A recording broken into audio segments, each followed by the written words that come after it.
अब बता रहे हैं कि अगला नंबर हम असम का लेकर आ रहे हैं। इसलिए दोस्तों असम, उसके बाद पुदुचेरी और पश्चिम बंगाल की दो राज्य और बचेंगे। तो सबसे पहले अब चलते हैं सीधा असम।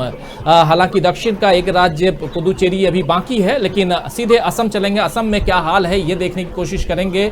असम में क्या कहेंगे विजय जी? देखिए, असम के आंकड़े बिल्कुल साफ हैं। असम का चुनाव एनआरसी, सीए, जमीनों का बंटवारा, pension scheme, Gorkha autonomous scheme, इन सब पे लड़ा था भाजपा ने। और हमारे हिसाब से जो एनआरसी और सीए का इम्पैक्ट रहा तो बहुत ज्यादा दिखा। जनता इसको लेकर के सरकार से लड़ने के मूड में है और जनता ने उसका रुझान दिया है। तो सरकार बदलती हुई दिख रही है। लेकर आइए जल्दी से स्क्रीन पर कि जनता ने क्या रुझान दिया है असम में। असम में देखिए, एनडीए बीजेपी गठबंधन को 50 से 57 सीटें, जबकि यूपीए गठबंधन को यानी कांग्रेस गठबंधन को 65 से 72 सीटें आती हुई दिखाई दे रही हैं। अदर्स के खाते में 3 से 5। इस प्रकार वहां बीजेपी की सरकार, हमारे एग्जिट पोल के आधार पर बीजेपी की सरकार असम से जा रही है। 50 से 57 सीटें बीजेपी को, जबकि आप जानते हैं असम में 126 सीटें हैं। यूपीए के खाते में 65 से 72 सीटें आती हुई दिखाई दे रही हैं। यानी यहाँ पर प्रियंका गांधी का चाय बागान में जाना, वहाँ के लोगों के साथ मिलना जुलना, वहाँ के कामगारों के साथ, उसके अलावा राहुल गांधी का वहाँ जाना, खाना पीना, ये तमाम चीज़ें कहीं ना कहीं काम करती हुई दिखाई दे रही हैं। इसके अलावा गठबंधन जो है वो कितना मजबूत है, इस पर भी चर्चा करना चाहूँगा। और खासकर अमलेंदु जी, आप क्या कहेंगे इस आंकड़े को देखकर? बिल्कुल ठीक है। ये आंकड़े मुझे लगता है कि काफ़ी हद तक ये एग्जैक्ट पोल के नज़दीक हैं और हो सकता है कि यूपीए का थोड़ा और बढ़ जाए इसमें। लेकिन कुल मिलाकर के जो अदर्स जो 3 से 5 आ रहे हैं, ये अदर्स देखना होगा। ये अदर्स में कौन है 3 से 5, क्योंकि ये अदर्स में अगर अखिल गोगोई वाला मोर्चा ये सब मिलाकर के है तो मुझे लगता है कि एनडीए को नुकसान और ज़्यादा होगा अगर ये वही है। और इसमें अदर्स में ये कोई और है तो फिर ये देखना होगा कि ये कौन है। फिर ये अदर्स में कुल मिलाकर के ये देखने वाली स्थिति होगी, क्योंकि अगर ये अखिल गोगोई का मोर्चा जो है, अखिल गोगोई और ये सब जो पार्ट आप बता रहे हैं वही है अदर्स में, तो फिर मुझे लगता है फिर एनडीए का और ज़्यादा नुकसान है, यूपीए का और बढ़ेगा, क्योंकि उसने मुझे लगता है कुल मिला के एनडीए को ज़्यादा नुकसान पहुंचाया है। जो अखिल गोगोई का मोर्चा है उसने कुल मिला के, जो मतलब मेरा अपना असेसमेंट है, उसने कुल मिलाकर के एनडीए को ही ज़्यादा नुकसान पहुंचाया, क्योंकि जो असमिया संस्कृति और असमिया जो अस्मिता थी उसको लेकर के जो सवाल थे, भारतीय जनता पार्टी उसी पिच पे खेल रही थी और उस पिच को अखिल गोगोई के मोर्चे ने उनसे छीना है। और उनको एक तरीके से कहा जाए कि भारतीय जनता पार्टी को उस पिच से धकेला है पीछे को कुल मिलाकर के। और इसीलिए सीए का मसला लेकर के भारतीय जनता पार्टी असम में बिल्कुल खामोश रही थी कुल मिलाकर के। तो ये मुझे लगता है कि अगर ये आदर्श में वही लोग हैं तो फिर एनडीए का थोड़ा ग्राफ और नीचे जाएगा और यूपीए का इसमें थोड़ा ऊपर बढ़ना चाहिए अगर ऐसी स्थिति है। लेकिन जहाँ तक ये सवाल है कि यूपीए सरकार बना पाएगी कि नहीं बना पाएगी, अगर ये स्थिति भी है तब भी मुझे शंका है कि यूपीए सरकार जो है बना ले जाएगी चुनाव को। 65 से सरकार तो बन ही रही है, क्योंकि 65 से 72 सीटें अगर इस एग्जिट पोल के हिसाब से देख रहे हैं तो कांग्रेस की सरकार वहां बनती हुई दिखाई दे रही है और इसमें कोई दो बनती हुई दिखाई दे रही है। ओवरऑल इस आंकड़े को देख करके और वहां की खासकर एनआरसी और सीएए का मुद्दा जो उठा इस देश में, आपको पता होगा दोस्तों, और उसका जो जड़ है वो असम है। असम में विधानसभा चुनाव पिछली दफ़ा कांग्रेस हार गई थी, बीजेपी की सरकार बनी और अब वहाँ की स्थितियाँ जो हैं, परिस्थितियाँ बिल्कुल बदल चुकी हैं। आज के माहौल में इस चुनाव के दौर में हमने देखा कि 3 चरणों में असम में चुनाव करवाए गए और 6 तारीख को आखिरी चरण का मतदान हुआ और उसके बाद से ये एग्जिट पोल आज हम आपके सामने पेश कर रहे हैं। एग्जिट पोल कैसे हम लेके आए, क्या लेकर आए, उसके लिए अभी विजय जी हमारे साथ जुड़े हुए हैं, वो बताएंगे। लेकिन उससे पहले कमेंट लेना चाहूँगा अजय जी आपका कि ओवरऑल इस आंकड़े को देख करके, असम की स्थितियों को देख करके, बीजेपी की स्थितियों को देख करके इस आंकड़े को कहां तक आप सही मानते हैं? मैं इन आंकड़ों को और थोड़ा सुधार करना चाहूंगा अपनी तरफ से मेरा जो आंकड़ा कहता है वो ये यूपीए 80+ जाएगा, ये इतने पे नहीं टिकेगा। ये जो है, क्योंकि जो एनडीए और यूपीए की जो स्थितियां हैं, जिसमें जो यूपीए का जिस बार का जो गठबंधन है, वो उसने उस गठबंधन को जो है उसने इतना सहा है कि एनडीए को काफी पीछे ढकेल दिया और यूपीए को काफी आगे ले गया है। तो जो पिछली बार की जो है स्थिति थी कि 87 सीटें एनडीए के पास थी और कांग्रेस के पास मात्र 25 सीटें थी, वो अब मेरे ख्याल से इस बार वो आंकड़े वही रहेंगे, पार्टियां बदल जाएंगी। जी, आंकड़े वही, पार्टियां बदल जाएंगी। विजय जी, अजय जी का कहना है यानी कि पिछली बार 80 से ऊपर सीटें एनडीए के खाते में गई थी और ये जो यूपीए के खाते में अभी मैक्सिमम 72 सीटें हम लोग दे रहे हैं, इससे भी ज़्यादा सीटें आ सकती हैं। क्या कहेंगे आप?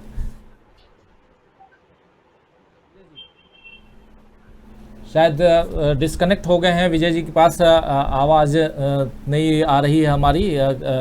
कोशिश कीजिए कि फिर से जुड़ पाएँ, क्योंकि ये आंकड़े इकट्ठा करने, पूरी की पूरी अलग अलग जगहों पे जाना और ये पूरा सर्वे करना और एक अलग तरह का सैफोलॉजी का जो काम होता है, वो आप जानते हैं दोस्तों, वो सारा काम करना, इकट्ठा करना एक मुश्किल काम होता है। उस काम को किया है और आपके सामने ये एग्जिट पोल हम लेकर के आ रहे हैं और इस एग्जिट पोल के आधार पे जैसा हम आपको बता रहे हैं कि ये डीबी लाइव और इलेक्ट लाइन का एग्जिट पोल है और इसमें हम लोग आपके सामने अभी तक तमिलनाडु और केरल और उसके बाद असम के आंकड़े आप तक लेकर के आए हैं और असम के आंकड़े के आधार पे यूपीए की सरकार बनती हुई दिखाई दे रही है। असम में यूपीए यानी कि कांग्रेस गठबंधन और एनडीए यानी बीजेपी गठबंधन, यूपीए के खाते में 65 से 72 सीटें जाती हुई दिखाई दे रही हैं, जबकि एनडीए के खाते में 50 से 57 सीटें और अदर्स के खाते में 3 से 5 सीटें। विजय जी, आप सुन पा रहे हैं अगर हमें, तो आपसे सवाल ये, आवाज आपकी आ रही है राजीव जी? अजय जी का कहना है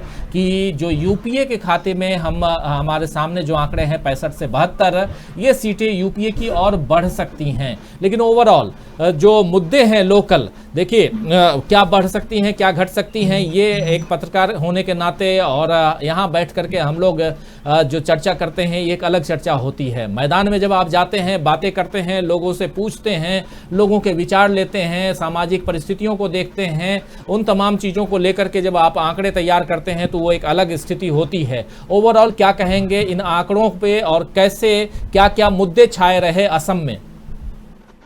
देखिए, एक बड़ी बात जो समझ में आई पूरे सर्वे के दौरान, हाँ जी राजीव जी, जो सबसे बड़ी बात समझ में आई ना, वो बात थी कि मोदी और मोदी जी की भाजपा असम की अस्मिता की बात कर रही थी और उन गोगोई के खिलाफ कर रही थी, उन्हीं को बाद में उन्होंने हीरो बनाया।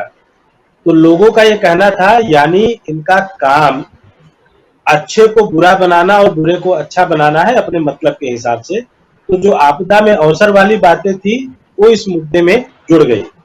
दूसरा, नागरिकता पर लोग इनसे पहले से ही खपा है, एनआरसी पर पहले से ही खपा है, ये सारे मुद्दे काम कर रहे थे। इन सब मुद्दों के आधार पर यह जनता का सीधा एक सटीक आकलन था। तो अमलेंदु जी की इस बात से बिल्कुल सहमत हूं। ये जो अदर्स हैं, ये फैक्टर हो सकता है कि एनडीए को डेंट करे, ऐसा हो सकता है, लेकिन जो हमने सर्वे में रीड किया तो सर्वे में ये फिगर्स ये सीधे दिख रही थी, तो हमने पूरे आकलन के हिसाब से इनको उसी मुद्दों पर ध्यान में रखते हुए बनाया।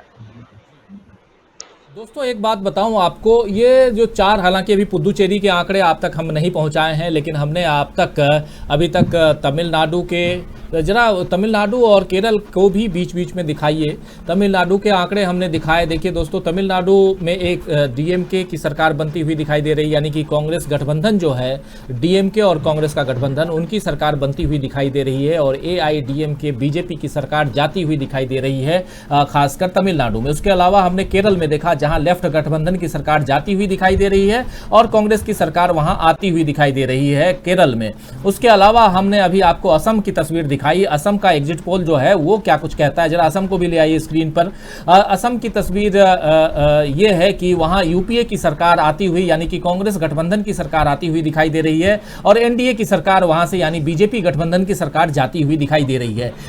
इन 3 राज्यों के अलावा एक राज्य और है पुदुचेरी। ये 4 राज्य कोरोना महामारी की शुरुआत के राज्य हैं जब बीमारी उस चरम पर नहीं थी और चुनाव संपन्न हो गए, जिसमें से पहले, दूसरे और तीसरे फेज का चुनाव करवाया गया असम में। उसके अलावा इसी दौर में आप याद कीजिए असम के स्वास्थ्य मंत्री हिमंत विश्व शर्मा ने क्या कहा था। उन्होंने कहा था कि कोरोना नाम की कोई चीज़ नहीं है जी, हम मास्क वास्क नहीं लगाएंगे।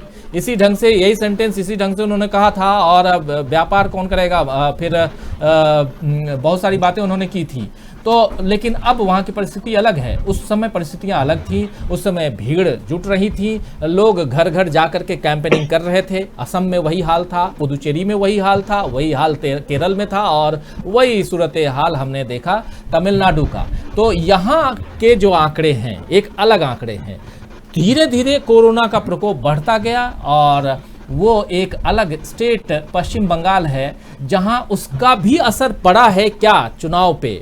उसका असर हालांकि मतदाताओं पे पड़ता हुआ दिखाई नहीं दे रहा है, लेकिन सियासी दलों पे असर पड़ा है क्या, इस पे भी चर्चा करेंगे। ये एक बारीक सी रेखा है 2 अलग अलग पार्ट को बांटने की, इस पे चर्चा करना जरूरी है। लेकिन उससे पहले पुदुचेरी का हाल मैं जानना चाहूंगा। पुदुचेरी को लेकर के ओवरऑल विजय जी आपका क्या कहना है? अभी हम आंकड़े लेकर नहीं आ रहे हैं, आंकड़े हैं लेकर के अभी आएंगे, लेकिन पुदुचेरी को लेकर के, क्योंकि इससे पहले देखिए चुनाव से ठीक 15 दिन पहले, चुनाव की घोषणा से ठीक 15 दिन 20 दिन पहले वहां की सरकार गिर जाती है। जो कांग्रेस गठबंधन की सरकार थी वो गिर जाती है पुदुचेरी में और वहां से वहां के राज्यपाल, वहां की जो राज्यपाल थी किरण बेदी, उनको वापस दिल्ली बुला लिया जाता है। उनको बिल्कुल ही और कहीं नहीं भेजा जाता है, मतलब उनके हर पावर को सीज करते हुए दिल्ली वापस बुला लिया जाता है। सरकार फिर चुनाव वहां करवाया जाता है और बीजेपी चाहती है, जिस बीजेपी का वहां कुछ भी नहीं है।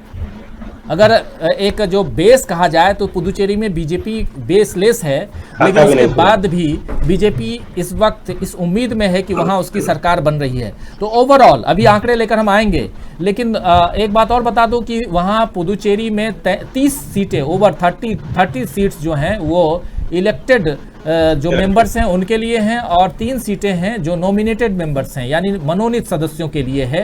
तो ये तो, लेकिन चुनाव चूंकि 30 सीटों पे हुए हैं तो इसीलिए 30 सीटों की हम बात कर रहे हैं। यहाँ पे आपके सामने 30 सीटें रख रहे हैं पुदुचेरी। और लेकिन विजय जी, ओवरऑल पुदुचेरी को लेकर के आपने क्या देखा, सामाजिक परिस्थितियाँ क्या हैं? अभी आंकड़े लाएंगे, लेकिन उससे पहले जरा जानना चाहता हूँ।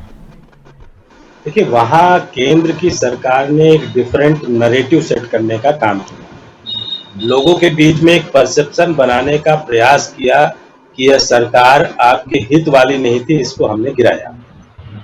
जबकि अगर किरण बेदी की बात करेंगे तो किरण बेदी ने वहां कुछ अलग तरीके के काम किए थे उपराज्यपाल के रूप में रहते हुए, बाकी चीजों को दिखाते हुए।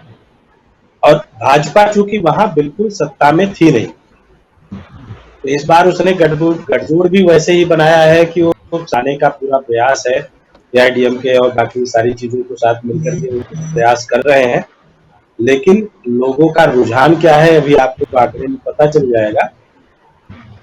व्यवस्थाएं और बाकी चीजें जो सरकार की वहां थी और जो केंद्र ने नैरेटिव सेट करने का प्रयास किया, उसका असर थोड़ा बहुत जनता पर पड़ा है। थोड़ा बहुत उसका असर जनता पे पड़ा है।